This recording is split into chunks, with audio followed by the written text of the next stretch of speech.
only on 2, our investigators shocked parents and police when our hidden cameras took you inside the secret world of raves. The police promised to crack down on the wild parties where we saw some children openly doing drugs. But did they crack down?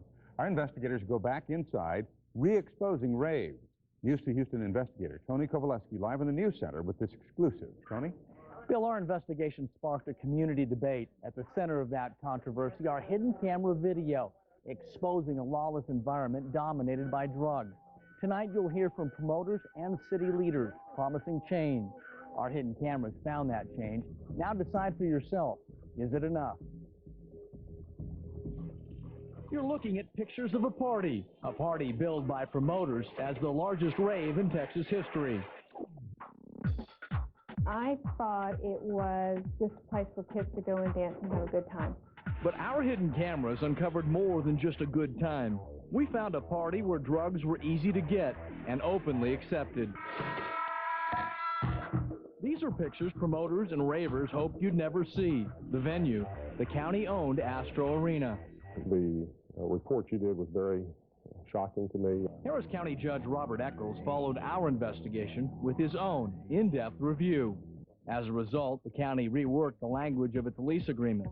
The contract now says the county will control all security, medical, and box office responsibilities.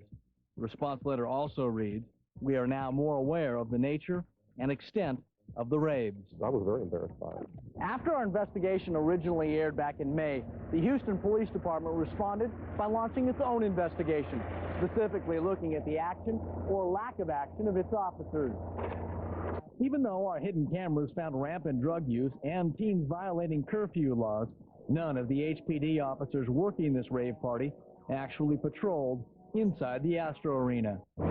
HPD refused our request to review the findings of its internal investigation, saying only the investigation did not result in any sustained allegations of misconduct against any police officer.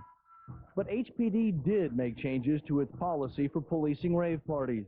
Specifically, the policy now says officers must police both inside and outside the building.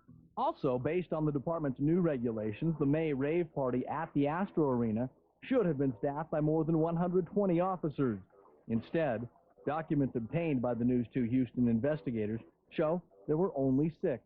I think these are enhancements that will ensure safety. Bottom line, the rave that we showed in May won't happen again. Bottom line, that rave won't happen again, and I appreciate you bringing it to our attention.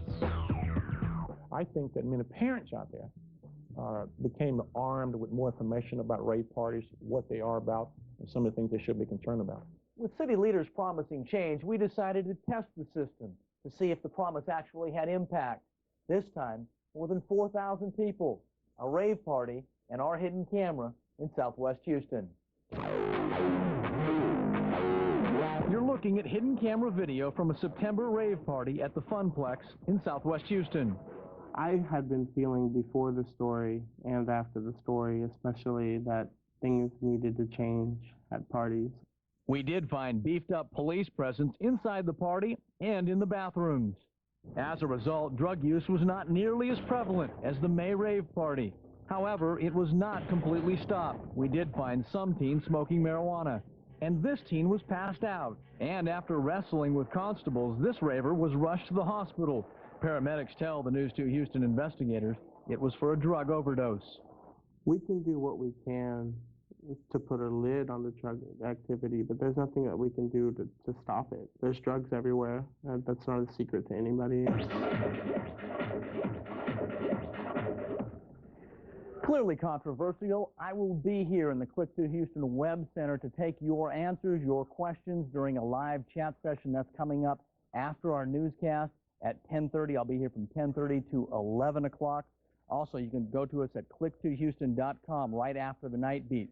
Now, also, Linda and Bill, I'll be taking your calls if you have comments on the rave party, have any tips or story ideas for us. Our tip line, 713-223-TIPS. Bottom line here, the promoters increased the number of cops, they increased the policing power of the officers out there, and we did see some change. Was it better? Yes. Pristine? Far from it. We're working on it. All right. Thank you very much for that report. And Tony, by the way, is joining members of the Drug Enforcement Agency and local police officers tomorrow night at 7 p.m. for a town hall meeting on the dangers of raves. You are invited to attend. It's at Memorial High School in Spring Branch at 935 Echo Lane. We will share some of your responses tomorrow on the Night News.